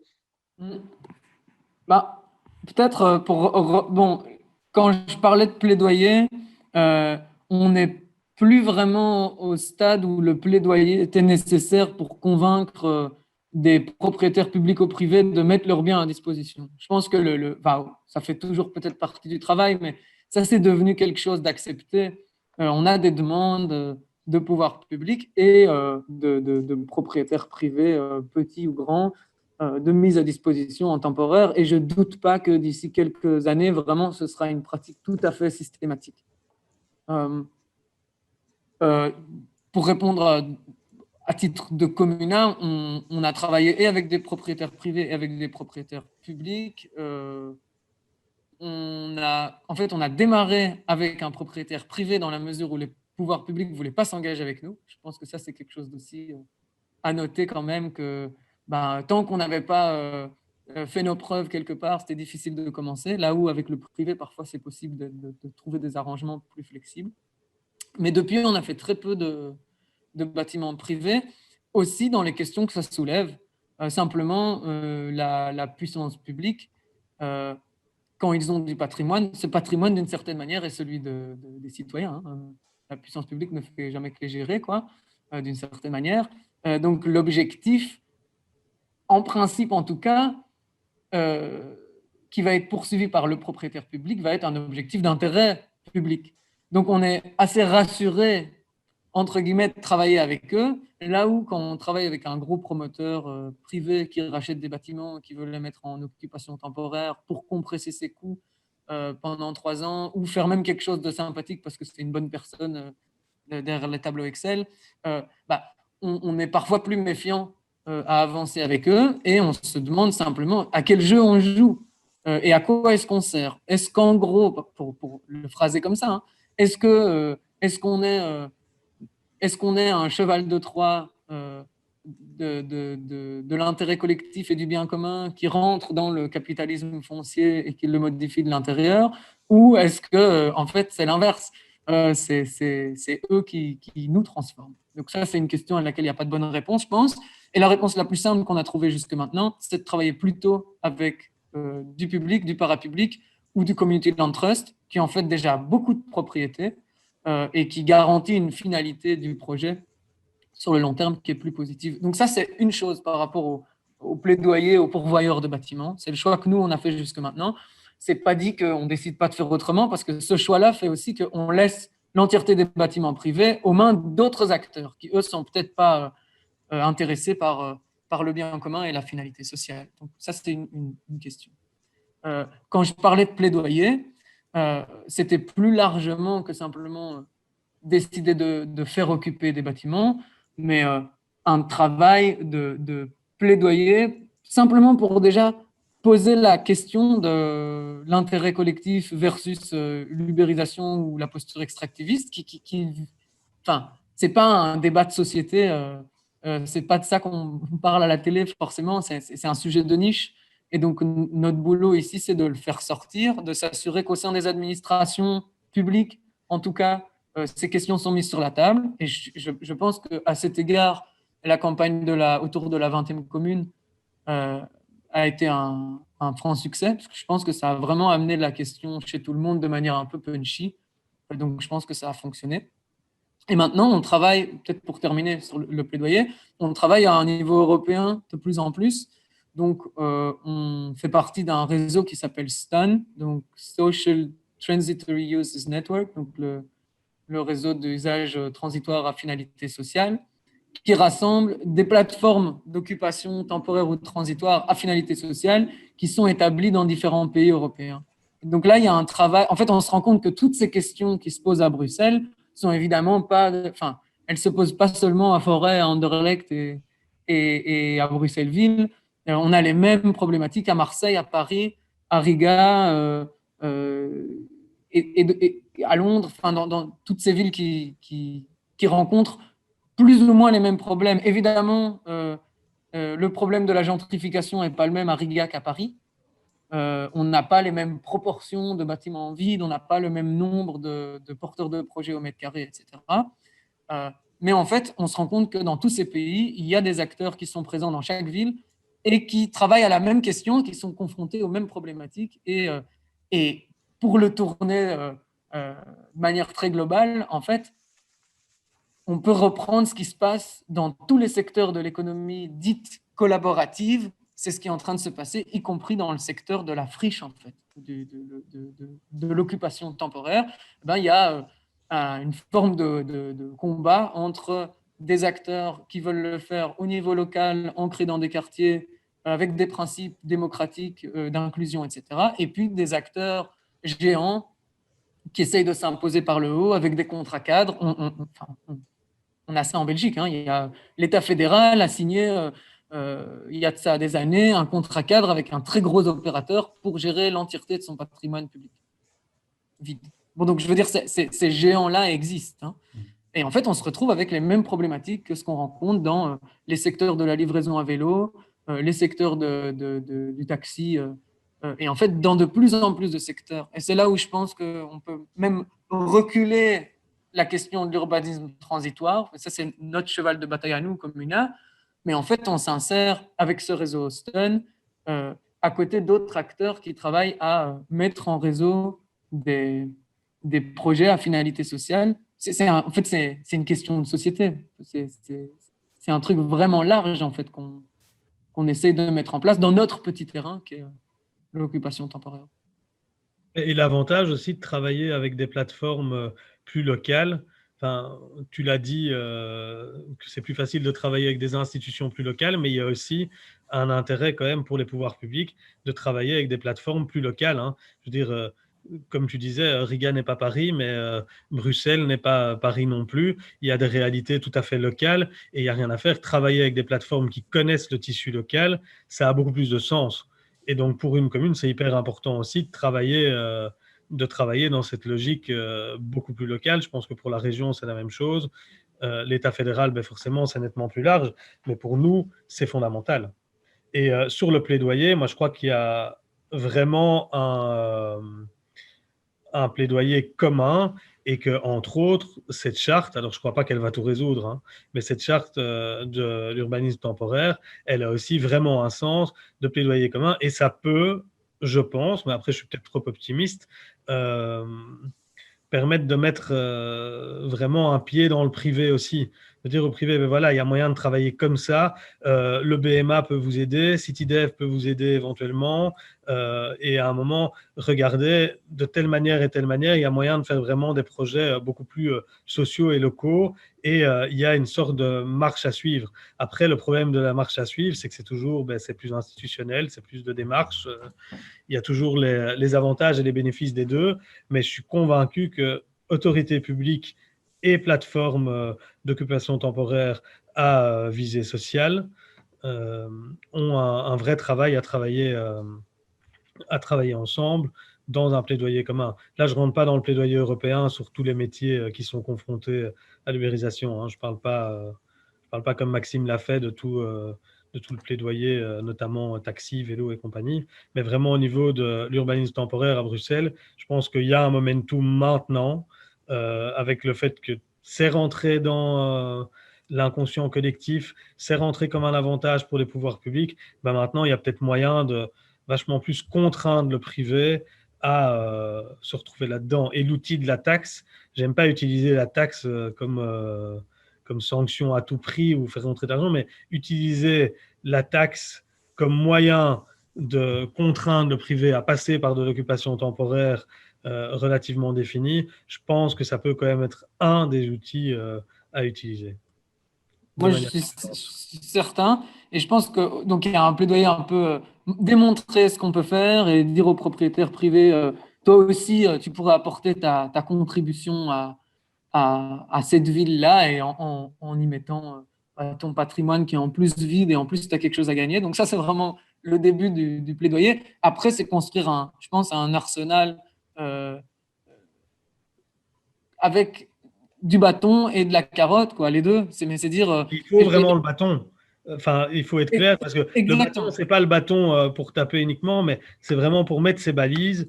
On parle beaucoup de gentrification, mais c'est un véritable intérêt. Un promoteur privé qui a quelque chose en bord de canal, enfin, bord de canal, c'est déjà trop tard, mais en zone industrielle, sur Anderlecht, bord de forêt, tout ça, il a peut-être tout intérêt à attendre, à le dynamiser dans un projet plus fun pour que ça prenne de la valeur. Et c'est ça qu'il faut absolument baliser au niveau public. C'est à un moment rester dans une logique. On a besoin d'industrie à Bruxelles, hein, pour prendre un simple exemple, mais on a besoin d'entrepreneuriat. C'est ça qui crée de l'emploi aussi. Et donc, le pouvoir public doit quand même baliser ça pour ne pas changer non plus toute la dynamique dans certains quartiers. Et donc ça, vraiment, je rejoins cette idée de bâton, enfin pas de bâton, mais d'encadrement, quoi. Je pense qu'on peut, après avoir fait des démonstrations par l'exemple avec des biens publics, je pense, poser un cadre, effectivement, qu'on peut aller amener chez les privés en disant, pour faire de l'occupation temporaire qui te permettrait d'économiser ça et ça ou de recevoir ça et ça, donc de recevoir le meilleur de ton patrimoine vacant, il faut travailler avec ce genre d'opérateur dans ce genre de destination et avec ce genre de méthodologie. Je pense que là, il y a quelque chose à creuser, effectivement. Et on revient de nouveau à des questions plus fondamentales que l'urbanisme temporaire, hein, qui est vraiment de nouveau juste un outil pour moi pour permettre de réouvrir les imaginaires, de tester autrement et puis à terme de pérenniser ça. Il y a vraiment un gros travail qui doit être fait au sein des opérateurs pour être plus, pour être meilleur, pour être plus nombreux, plus qualifiés. Et donc là, il y a un travail de formation, de passation de savoir, d'accompagnement, etc., sur lequel nous, on est en train de plancher maintenant. Et inversement, du côté des pouvoirs publics, il y a un gros travail maintenant d'encadrement de la pratique sans l'étouffer. Et là, je pense vraiment que c'est quelque chose de difficile et que donc, il faut que ça soit fait main dans la main, quoi. Il faut réfléchir à ce cadre réglementaire et pas que ça se fasse dans des réunions opaques entre trois services différents. Parce que ça, c'est le risque et c'est arrivé, hein. Parfois, on arrive trop tard dans la consultation. Ah oui, ça, on a déjà décidé. On dit, OK, mais là, on se retrouve avec un texte qui est complètement dénaturé. Maintenant, on travaille sur l'occupation temporaire à finalité sociale, ce concept-là qui est sorti dans la déclaration gouvernementale en région bruxelloise. Mais maintenant, une fois qu'on a dit ça, on doit définir ce que c'est que l'occupation temporaire à finalité sociale. Et ça, si ça se discute à bureau fermé entre plusieurs administrations, on va se retrouver potentiellement avec une définition qui ne voudra plus rien dire. Enfin, bon, là, je pense que c'est là vraiment où il y a un travail à faire si on est d'accord que l'objectif, c'est l'intérêt collectif et le bien commun, je pense qu'il faut vraiment une association entre les pouvoirs publics et les structures à finalité sociale pour dessiner ensemble les meilleurs textes qui vont permettre la pollinisation de cette pratique-là en évitant les dérives qu'on a abordées pendant cette conférence. Je me permets d'intervenir, il est déjà 13h55, le temps passe vite. Donc si vous avez des questions dans le chat, n'hésitez pas à les poser parce qu'on va y répondre maintenant. Et voilà, on va conclure tout doucement cette discussion. Donc je reprends les questions. Il y a une question qui traitait, on a déjà un peu abordé ça, mais du coup, est-ce que l'occupation temporaire est une opportunité pour la question environnementale? Et comment fait-on pour arbitrer entre d'autres fonctions qui sont légitimes comme le logement ou l'économie sociale? Donc tu y as déjà plutôt répondu, enfin vous y avez plutôt répondu, Maxime et Charles, mais si vous pouviez revenir là-dessus justement sur l'arbitrage entre environnement, logement, économie sociale et la mixité d'usage de l'occupation temporaire. Moi, je vais bien me lancer au tout début sur la première partie de la question. Effectivement, sur le logement, pour nous, c'est clair, s'il y a moyen de faire du logement, il faut faire du logement. C'est invraisemblable qu'au XXIe siècle, il y ait des gens qui dorment à la rue, en fait. Et comme dit Laurent Durcel de Doucheflux, dans 50 ans, dans 100 ans, on regardera en arrière et on regardera ça comme on regarde aujourd'hui l'esclavage. On dit c'est invraisemblable que ça existait. Je pense que ça, c'est fou. D'autant plus qu'on a les moyens, on a les espaces pour loger les gens. Donc ça, pour moi, c'est la toute grande priorité. Au-delà de cette priorité logement, il faut favoriser des activités qui sont les plus à même de répondre aux problématiques dans le quartier. Et là, ça va dépendre de nouveau d'un bâtiment à l'autre, si ça s'insère dans un contrat de quartier, etc. Là, il y a toute une série de contraintes. Je pense que là, c'est la première chose. Mais pour ce qui est de l'aspect environnemental, on n'en a pas du tout parlé, mais c'est l'aspect circulaire de l'occupation temporaire. Donc, effectivement, on fait une forme de réemploi, quoi. On commence par utiliser ce qui existe pour faire des activités ou du logement. Et donc, je pense que cette question environnementale, elle est dans l'essence même des projets d'urbanisme temporaire ou transitoire, c'est de travailler avec ce qui est, à partir du bâti comme il existe, faire le moins de transformations possible pour obtenir le plus de résultats possible. Et donc, on est en plein là-dedans, il me semble. Mais c'est vraiment, moi, c'est ce que je disais dans mon introduction. Pour moi, c'était un des réels avantages. Et moi, un des trucs que je répète tout le temps à mon équipe, je rigole, mais ça me rend malade de voir les bâtiments qui sont abattus et pas transformés. Et j'ai l'impression que malheureusement, c'est un des gros désavantages du passif, mais que quand on construit un bâtiment, on fait partir 42 containers d'isolants et de briques et on en fait revenir 54 pour on ne sait pas combien de temps. Et donc, par l'urbanisme temporaire ou transitoire, si on sait encourager la réutilisation et l'économie circulaire, ça a déjà un réel intérêt. Donc, montrer que des bâtiments peuvent être réutilisés, rénovés et pas totalement mis à plat, c'est déjà un des intérêts. Ici, la question, je la comprenais aussi au niveau écologie, au niveau de certaines friches et tout ça. Là, l'urbanisme transitoire, pour le coup, peut avoir une réelle utilité pour montrer mais quelle utilité peut être faite, l'importance de garder. Nous, on a très concrètement un urbanisme transitoire qui ne dit pas son nom sur la friche qu'on va appeler Marais Wils. Je dirais à un moment, il y a 7 ans, il était prévu de faire... déjà, en 2008, il y a eu un permis pour faire du bureau sur l'intégralité de la friche, mais il y a 7 ans, il était prévu d'avoir 70 logements sur une partie, 210 sur l'autre, et la suite à des occupations temporaires un peu soit non dites, soit presque clandestine sur une partie et organisée sur une autre, on arrive à un projet qui part plutôt sur 70-80 logements, sur un espace public qualitatif pour un quartier qui est extrêmement dense. Et donc, on voit que tout doucement, mais ça peut permettre aussi, d'une certaine manière, de sauver l'écologie. Et comme l'a dit Maxime plusieurs fois, et moi, c'est ce que je retiens vraiment de l'urbanisme temporaire depuis toujours, c'est construire la ville de demain. Donc la ville de demain, ça doit être une bonne alchimie entre le logement, entre de l'espace public qualitatif, de la nature dans la ville, c'est fondamental pour qu'on ne pète pas tous un plomb, et des fonctions productives. Et donc, par l'urbanisme temporaire et transitoire, c'est ça qu'on a travaillé, à vraiment construire cette ville la plus solidaire, résiliente et écologique possible. Je me permets de rebondir sur ce qui est dit, parce que c'est vrai qu'on parle, c'est le cas, c'est la réalité bruxelloise, mais on parle d'urbanisme temporaire en milieu urbain, et on a très peu parlé d'urbanisme temporaire en milieu rural. Et il y a une question d'une participante qui demandait comment assurer le développement de l'urbanisme temporaire transitoire en milieu rural, et quelle est sa réalité en fait. Et à mon avis, c'est les mêmes processus, mais c'est pas forcément les mêmes enjeux. Et c'est peut-être le lien avec les territoires et les habitants qui va conditionner un certain type d'urbanisme. Mais à mon avis, les logiques restent les mêmes. Mais Maxime, je pense que tu répondras mieux que moi à cette question. Je pense qu'en règle générale, les temporalités ne sont pas les mêmes en ville qu'en campagne pour beaucoup de choses.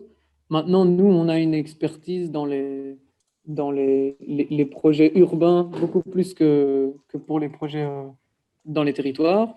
Mais on est en train de se pencher sur ces questions-là maintenant. Je pense que les questions, les lockdowns, le premier et puis le deuxième, créent une forme d'exode vers la campagne.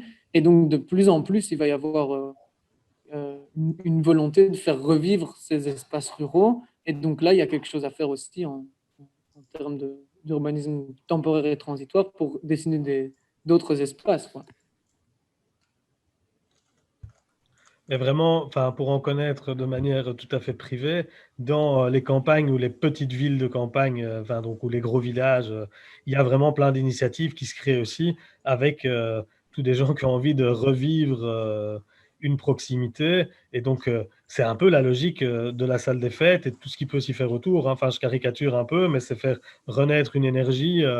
C'est tout le lien social de l'occupation temporaire. Il s'y prête presque encore plus à la campagne, hein, objectivement, parce qu'à la campagne, il y a quand même une moins grande, un plus grand éloignement physique entre les habitants qu'à la ville, et donc ça s'y prête évidemment tout autant, si pas même plus dans certains endroits. Recréer cette logique de village avec toute la mixité des fonctions. Bah écoutez, je crois qu'on a fait le tour en tout cas des questions qui étaient dans le chat, et on n'a pas fait le tour du sujet. On pourrait encore faire quelques conférences dessus, je pense, mais en tout cas, on a identifié les enjeux, on a défini ce qu'était l'urbanisme temporaire, et on a défini aussi ce qui était à faire encore en région Bruxelles-Capitale, mais aussi au niveau européen, pour favoriser le développement de l'urbanisme temporaire, mais pas n'importe lequel, l'urbanisme à finalité sociale. Donc, je ne sais pas si Maxime ou Charles, vous voulez faire un mot de conclusion pour conclure cette séance, ou si on arrête ici. Maxime, voilà, moi Je vais remercier tout le monde et c'est difficile de conclure tant le sujet est vaste et mérite encore beaucoup de discussions, mais je pense qu'il faut en tout cas donner toute l'ampleur à ce formidable outil en fait qui est son temporaire et qu'on pourra avancer qu'en alliant vraiment les pouvoirs publics et les plateformes d'économie solidaire et d'occupation temporaire solidaire. Euh, je suis super content qu'on ait l'occasion d'aller si largement autour du sujet. Donc ça, c'est super. Évidemment, je rejoins cette conclusion-là. Je suis persuadé qu'il y a un momentum à travailler avec les différents services et les plateformes d'occupation temporaire finalité sociale pour dessiner ensemble quelque chose qui fait sens. Et je l'ai dit une seule fois pendant la conférence, je pense que c'est important de le rappeler, que ce n'est pas une solution miracle non plus. Et Léchevin l'a bien dit en l'amenant de l'autre côté, c'est que si on veut que ça puisse déployer son plein potentiel, il faut lui donner les moyens réglementaires, administratifs et budgétaires pour que l'occupation temporaire puisse rayonner. Mais se rappeler que c'est un outil, ce n'est pas une fin en soi.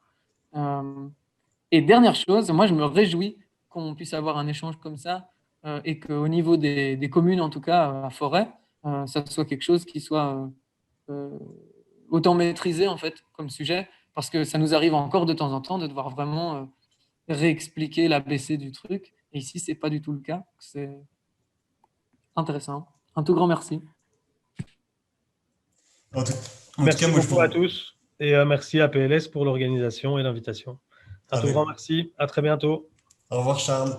Merci beaucoup. Je voulais remercier les intervenants, mais également les participants. Merci de votre présence. Et je vous précise que le 3 décembre prochain, il y aura un prochain midi pour la solidarité qui sera organisé, mais sur la thématique de la nouvelle loi ESS qui vient d'être votée en Tunisie. Donc voilà le prochain, je fais le teaser pour le prochain midi pour la solidarité. Merci beaucoup de votre participation à tous, autant aux intervenants qu'aux participants, et à bientôt. Très bonne journée.